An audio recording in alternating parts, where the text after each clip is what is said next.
गहमा गहमी हुई तो उन्हें कहा, बादशाह ने, राजे ने पता की किया, उन्हें कहा जी इन्हों की ना सोशल बाईकाट कर दो। की कर दो? सुनो सुनो एक दो गल्लां फटाफट। की कर दो? सोशल बाईकाट समझ दो।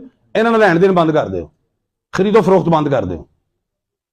वो दीवे खाजा साहब जो बारे सन बुझन लग पे। उन्हें कहा दीवे नहीं जो बाले संगियां नूं। उन्हें कहा हजूर बाजार जाने तो कोई तेल ही को नहीं देंदा जो बाहर। उन्हें कहा अच्छा कोई गल नहीं, पानी लैके आओ।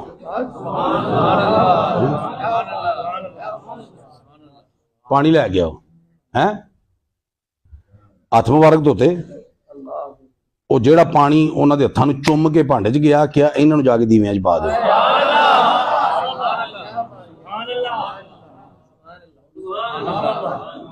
वो जो पाया ना वो दीवे बना, क्या जी ये तो हुण पानी नाल चलणगे, हुण महल दे नहीं चलणगे, तेल नाल भी है जी, तेल नाल भी नहीं चलणगे। गल नहीं समझ आ रही है? ए जो दीवे बल गए, जेड़ा तेरे दीवे बाले रब ओदे बालदा। आए हाय है जिन्हें सोने दे दीवे बाले हुण ओदा दीवा बुझ सकदा? क्या बात है। क्या हुण ओह नहीं बलणगे जिन्हां ने ये नहीं बलन दिते? हुण महल च दीवे बुझण लग पे, महल च दीवे बुझण लग पे। बादशाह जिहड़ा ओह रंगीता होया, फ्लेयर अप होया, गुस्से होया, बंद क्यों पे होंदे ने? क्या बई हजूर बाली दे ने ते चलदे कोई नहीं। उन्होंने की वजह है?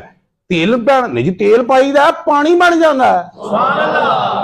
तेल पाई दा की बन जाता है? पानी बन जाता है। तेल पाई दा की बन जाता है?